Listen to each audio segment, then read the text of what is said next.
Bonjour tout le monde, c'est Hélène, je reviens aujourd'hui pour une vidéo tag. Je reprends un tag qui a été fait courant avril par Kawel et par Miley. Elles m'avaient tagué toutes les deux, c'est le tag des copines. Ça consiste à répondre à 25 questions, donc j'attaque tout de suite. Je vous préviens que je n'ai pas lu les questions en avance, que j'ai vu les tags il y a déjà plusieurs mois, donc je n'ai aucun souvenir des questions qui seront posées. Et on y va, ça va être total impro.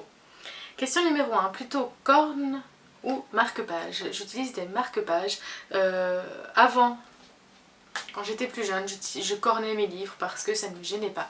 Mais aujourd'hui, je préfère utiliser un beau marque-page et conserver le livre un maximum dans un état neuf parce que c'est déjà beaucoup plus agréable et que ça permet d'utiliser tous ces beaux marque-pages que vous voyez par exemple ici et qui me servent très souvent. As-tu déjà reçu un livre en cadeau? Alors au moment où je vous tourne cette vidéo, j'ai reçu effectivement un livre le jour même. Donc il s'agissait de Au Royaume de Pierre Pevel qui m'a été offert par Palatra. Voilà, mais oui, je reçois de temps en temps des livres, alors c'est pas systématique. C'est vrai que comme j'ai déjà une grosse pile à lire, les gens, notamment les gens de ma famille, n'osent pas forcément m'offrir des livres. Donc voilà, si je pense à mon anniversaire l'année dernière, je leur avais fait une petite sélection de 5 à 10 livres et ils piochaient dedans pour que j'ai plus ou moins une petite surprise. Mais c'est vrai qu'en général, ils essayent de m'offrir autre chose et voilà, moi j'aimerais bien avoir des livres, hein, même s'ils restent longtemps, c'est pas grave, ça fait toujours plaisir quand c'est notre passion. As-tu déjà lu dans ton bain? Oui, je lis tout le temps dans mon bain, c'est vraiment un plaisir, c'est mon petit moment à moi. Toutes les occasions sont bonnes pour lire, tout simplement. Donc peu importe ce que je fasse, que je sois dans le bus, dans le métro, que je sois en train d'attendre quelque chose, que je sois en train de petit déjeuner, des fois quand je prends le temps de me poser, je lis. Le bain n'y manque pas, j'adore, c'est juste un bon moment, je peux rester assez longtemps dans mon bain avec ma liseuse, mon livre, je ne le fais pas tomber. Heureusement, je sais qu'il y en a certains pour qui ça paraît vraiment impossible à faire, mais voilà, c'est juste un coup de main à prendre, avoir les bons appuis sur la baignoire et go quoi. As-tu déjà pensé à écrire un livre? Alors, j'ai pas pensé à écrire un livre, mais j'ai quelques idées qui me viennent. Je suis assez sujette à des mauvais rêves ou des rêves un peu bizarres et je me dis toujours que ce serait bien que je les écrive, mais en fait je me sous-estime avant même de me lancer. Et du coup, je n'ai aucune confiance en moi à ce niveau-là et je n'arrive pas à écrire. J'ai un souvenir de moi dans les rédactions quand j'étais au collège et au lycée où j'étais plutôt mauvaise, où je n'arrivais pas vraiment à m'exprimer. Et du coup, je crois que je suis vraiment restée sur ce blocage antérieur de jeunesse et je n'arrive pas à me débloquer. Donc j'ai déjà demandé à droite à gauche et c'est vrai que certaines personnes me disent tu t'en fiches, je t'écris pour toi, à la base il n'y a personne qui va te relire, fais-le pour te faire plaisir. Mais je sais pas, ça me met une boule à l'estomac alors que j'ai des idées qui veulent sortir et sauf que c'est pas construit, enfin je suis un peu perdue encore à ce niveau-là, c'est très difficile. Mais j'aimerais bien un jour écrire 2-3 bricoles. Voilà, pour moi. Que penses-tu des séries de plusieurs tomes? Je suis une grande amatrice de séries. C'est dû au fait que je lis beaucoup d'imaginaire et que c'est vrai que dès qu'on se tourne dans l'imaginaire, on a beaucoup de sagas. En fantasy, en urban fantasy ou en beat-lit, en romance paranormale, en fantastique, c'est vraiment que des tomes où les auteurs aiment eux-mêmes prendre le temps de développer leur univers. C'est des mondes qui sont complètement créés de A à Z, donc il faut le temps de les mettre en place, d'imbriquer tout ça. Donc forcément ça crée plusieurs tomes et moi j'adore. En début d'année j'étais à plus de 60 sagas en cours. Je vous dis ça, c'était au mois de janvier. Là j'en ai commencé pas mal de nouvelles, je sais pas si je dois pas être à 75 séries en cours. Question numéro 6, as-tu un livre culte? Alors comme ça, tac, je vous dirais Le Seigneur des Anneaux, c'est mon livre culte, j'adore. Je l'ai en plusieurs exemplaires, je crois que je l'ai en 3 exemplaires. C'est vraiment un livre que j'ai découvert grâce à l'adaptation au cinéma et depuis j'aime ce livre et c'est vraiment ma référence. Aimes-tu relire? Ouais. Pas assez à mon goût parce que j'ai trop de nouveaux livres, mais j'aime bien relire, je l'ai fait cette année à quelques reprises. Et en fait c'était super bien parce que ça permet de redécouvrir l'histoire, de se remémorer des choses qu'on avait oubliées, de voir si on aime toujours autant le livre. Et j'ai donc été très agréablement surprise en relisant notamment le numéro 4 de Pittacus Lore, que j'ai toujours autant aimé que la première fois que je l'ai lu, malgré le film que j'avais aussi adoré. J'ai déjà relu une fois la trilogie d'Insaisissable et j'espère bien me la refaire encore cet été ou cette année. Voilà, c'est vraiment un plaisir. Les Harry Potter, je les ai relus 1 ou 2 fois. Pas les derniers tomes, mais au moins les tomes 1 à 5, je les ai relus, ouais, 1 fois, 2. Non, 2 fois. Une fois en VO, une fois en français. Seigneur des Anneaux, je les ai lus 2 fois. Enfin voilà, il y a des livres comme ça qui reviennent, qui sont très agréables à redécouvrir. Question numéro 8. Rencontrer ou ne pas rencontrer les auteurs de livres qu'on a aimés. Rencontrer. Vous savez, si vous me suivez depuis un certain temps, que j'adore participer au salon littéraire et que j'essaie d'y aller dès que je peux. J'en fais au moins 2 à 4 par an quand ça m'est possible. Cette année, j'en ai déjà fait 3.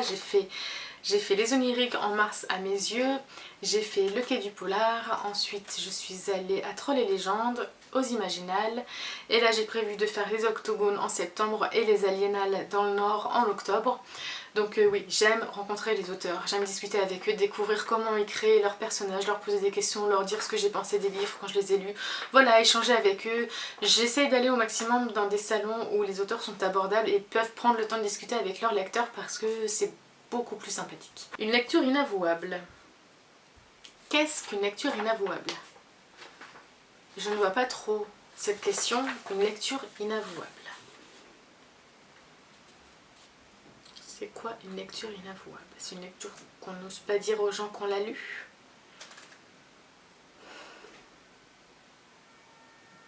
Une lecture politique? Une lecture qui défend ses convictions religieuses?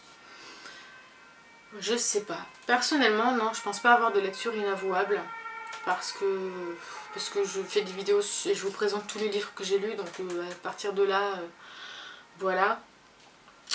Si c'est des livres qui rentrent carrément pas dans ma zone de confort, je vous le dis aussi, donc j'ai pas de lecture inavouable à vous avouer. Des endroits préférés pour lire? Bah, souvent c'est dans mon canapé ou sur mon lit. Tout simplement. Idéalement, j'aimerais lire dans un transat, dans un beau jardin ou dans un joli parc, mais il s'avère que c'est pas forcément toujours possible et que j'habite dans un immeuble et que j'ai un petit balcon de 2 mètres carrés, donc c'est clairement pas faisable. Un livre idéal pour toi serait un livre où je suis prise dès les premières lignes dans l'histoire, où il y a de l'action, où il y a des personnages psychologiquement réfléchis et travaillés, où il y a un peu de romance, où l'univers est cohérent. Même si c'est un univers imaginaire, j'aime un univers cohérent, qui n'est pas des trucs complètement burlesques. Voilà. Je vous dirais comme ça, Stephen King, à l'époque de ça, de Christine, de Misery ou de Cimetière, c'était vraiment ce que j'aimais. Parce que dès les premières lignes, on était pris dans l'histoire. Il n'y avait pas forcément d'intro, paf, on arrivait, on voyait le personnage, on suivait sa vie à partir de là. C'est ce que j'aime et c'est ce que j'aime retrouver dans la lecture. Et également un livre qui me permet de voyager, donc avec des références sur le monde, grâce auxquelles je peux aller sur Google Earth ou sur les images pour voir de quoi ça parle, et avec un petit peu de références culturelles, que je puisse également enrichir ma culture. Ouh là là, mais en fait j'ai zappé des questions, c'est pas grave, je reviens en arrière. Aimes-tu parler de tes livres? Pas du tout. Franchement, non. Si, évidemment. Je pense qu'à partir du moment où on a une chaîne Booktube, c'est qu'on aime parler des livres, qu'on a envie de partager nos avis dessus, nos ressentis, qu'on a envie de découvrir des livres ensemble, de faire des lectures communes pour partager nos avis, enfin voilà, je me répète, mais nos ressentis, nos impressions, voilà. Oui, j'aime parler des livres. J'en parle autour de moi, j'en parle bien sûr aux aux copinotes en fait déjà, par Facebook, par Twitter. C'est vrai qu'on est une sacrée communauté, donc on a la chance de pouvoir discuter entre nous très facilement aujourd'hui. J'en parle avec ma famille, notamment mes parents, parce qu'ils aiment eux aussi lire. Donc même si on lit pas le même genre, des fois on s'échange, on se parle un petit peu de ce qu'on lit, tout ça. J'en parle un petit peu aussi avec mon chéri, alors lui il ne lit pas, mais il reste quand même ouvert à la discussion, voilà, donc c'est top. Comment choisis-tu tes livres? C'est une bonne question. Je les choisis soit par rapport aux auteurs, si c'est des auteurs que j'apprécie, par rapport aux sorties. En fait j'essaye depuis plusieurs mois de faire un genre de mes envies littéraires, les sorties littéraires en fait en début de mois. Je regarde ce qui est prévu dans le mois et je fais un petit peu un listing comme ça.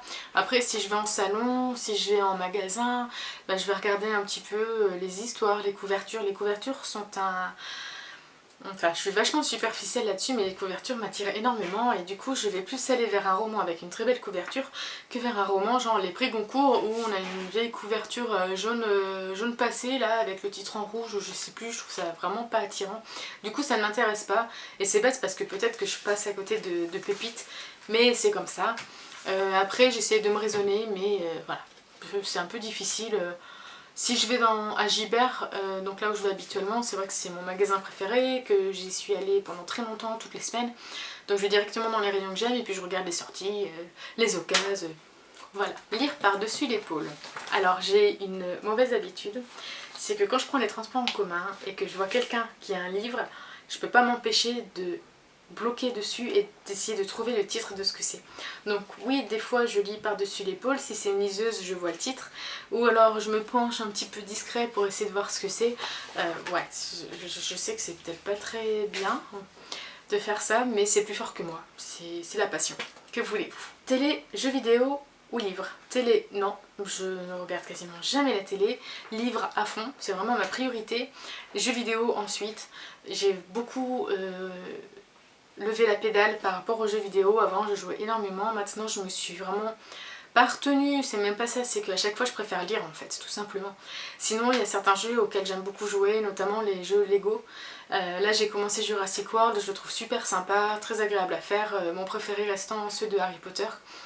Donc voilà, mais en fait des fois j'ai des envies de jouer, même à des MMO, voilà ce que je faisais avant, mais je me dis que si je me lance là-dedans, c'est mort, je n'aurai plus de temps pour rien d'autre.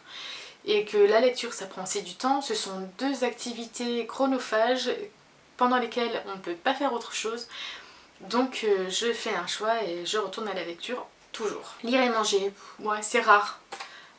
Si je suis en week-end d'Amil par exemple, je vais manger comme ça vite fait, mais c'est rare que... Ou si je prends mon petit déj des fois, quand j'ai le temps, quand j'ai envie de me poser avec ma liseuse, voilà 10 minutes, un quart d'heure le matin, mais sinon c'est rare.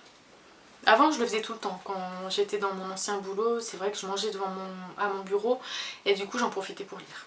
Question numéro 17, lecture en musique, en silence ou peu importe. Ça dépend des lectures, ça dépend de mon état de fatigue. Souvent je lis avec une musique d'ambiance, soit une musique qui est relative à ce que je lis. Donc si c'est de la musique fantastique, fantasy, des musiques de films, des choses comme ça. Que deviendrais-tu sans livre ? Bah, je pense que je serais pas forcément bien. Je l'ai vu au mois de juin, j'ai pas eu beaucoup de temps de lire, j'ai dû me réadapter au travail et tout. J'étais très fatiguée et du coup je me sentais vraiment frustrée. Après, je pense que comme tout, je m'adapterai, je trouverai d'autres occupations et je ferai avec, mais ce serait pas la même chose. Tu achètes un livre sur le net et tu le reçois un peu abîmé, que fais-tu? Ça m'est arrivé avec l'histoire sans fin qui est là. En fait, malheureusement, j'ai rien pu faire. Mais voilà, il était en bon état quand je l'ai vu sur le site. Sauf qu'en y regardant de plus près, ouais, mais je vois, elle a comme des petits coups de cutter très discrets. Mais bon, c'est l'usure en fait, j'y peux rien. Donc quand je l'ai reçu, je suis allée au magasin parce que je fais mes commandes par Gilbert Joseph. Et je suis allée voir avec un vendeur éventuellement s'ils n'avaient pas un exemplaire neuf en rayon, qu'on pouvait changer la chaquette ou quoi, mais ils savaient pas, donc bon, voilà. Après, j'ai rarement reçu des livres en mauvais état, parce que je commande très rarement en ligne des livres d'occasion déjà. Donc quand je les prends en magasin. Des fois je crie un peu après les livres que je vois d'occasion en magasin, parce que je me dis que moi ils m'ont eu refusé un livre des fois parce qu'il était un tout petit peu corné, mais vraiment c'était que dalle. Et on voit des livres en magasin et je me dis... Et comment ils ont pu accepter ça. Voilà. Question numéro 20. Quel est l'élément qui t'a donné le goût de la lecture? Je pense que c'est mes parents. Parce qu'ils aiment tous les deux la lecture. On a toujours eu beaucoup de livres à la maison. Je me rappelle que petite, mes parents m'avaient inscrit à la bibliothèque. Donc j'allais régulièrement à la bibliothèque. Ensuite ma mère a travaillé en librairie et maison de presse. Donc c'était aussi l'occasion de ramener soit des magazines, soit des petits livres, voilà, pour vraiment m'ouvrir à la lecture. Donc je pense que ça vient vraiment de l'enfance et de l'éducation tout simplement. Que penses-tu de toutes ces adaptations cinématographiques? Je trouve qu'il y en a de plus en plus. C'est un filon facile. Je vois même de plus en plus dans les romans que les auteurs écrivent déjà de façon à ce que le livre soit adapté. Donc on imagine tout à fait l'adaptation. Après, moi j'aime bien. Je n'ai pas regardé tous ceux qui sont sortis là cette année parce qu'il y en a trop, que je vais quasiment jamais au cinéma parce que bah, c'est vraiment un budget. Mais je les regarde quand ils sortent après à la vente. Ça me gêne pas en soi, j'aime bien. J'ai fait ça depuis toute petite sans savoir que les films étaient adaptés de livres à la base, donc voilà. Si tu ne devais retenir qu'un seul personnage rencontré dans tes lectures, lequel serait-ce? Althea. Je ne sais pas pourquoi Althea m'a autant marqué, donc c'est dans Les Aventuriers de la Mer de Robin Hobb. Je ne pouvais pas faire ce tag sans vous en parler. Je l'ai adoré et c'est le personnage qui me manque le plus aujourd'hui. J'ai fini Les Aventuriers de la Mer, je crois, il y a à peu près un an, avec Coco, et depuis j'y pense vraiment très souvent, elle me manque. Sincèrement, j'ai très envie de la retrouver. J'espère que Robin Hobb nous fera une petite suite aux Aventuriers de la Mer ou un petit mix-up avec les 3 sagas qui sont dans le même univers. Mais voilà, c'est certainement elle qui m'a le plus marqué dans toutes mes lectures. Quels sont les 5 livres qui te font le plus envie? Alors j'ai fait une petite pause pour choisir les livres qui sont dans ma pile à lire. Donc Porcelaine d'Estelle Faye, Les Derniers Parfaits de Paul Béorn, Les Sœurs Charbret, le tome 2 de Cassandra O'Donnell de la romance historique, Fodfall, le spin-off, enfin le point de vue par Kellan Aeternia de Gabriel Katz. Quelle créature fantastique aimerais-tu adopter? Comme ça à chaud, je vous dirais un Buck. Ça doit être fun de voler à dos de Buck dans Harry Potter. Ouais, ça doit être pas mal. J'aime beaucoup Gratch dans L'épée de vérité de Terry Goodkind aussi. Je ne sais plus trop à quoi il ressemble, mais je le trouve attachant et il est vachement protecteur. C'est vraiment un gardien quoi. Dernière question, je crois qu'en fait le but du tag des copines c'était de rajouter à chaque fois une question aux personnes qui seront taguées. Donc moi je ne vais taguer personne pour ce tag là. Par contre n'hésitez pas à le reprendre si vous en avez envie, parce que je ne sais pas déjà qui l'a fait, qui l'a pas fait. Donc voilà, je préfère taguer personne. Mais Kawel a posé la question, quel livre ou saga aimerais-tu voir adapté en film et série? J'avais une idée, c'était quoi déjà? Insaisissable, la saga de Tahir et ma fille, je la verrais vraiment bien adaptée au cinéma. Après Hunger Games, après Divergent, après Le Labyrinthe, je me dis pourquoi pas cette dystopie. C'est ma dystopie préférée et ouais, ce serait super bien de l'avoir adaptée.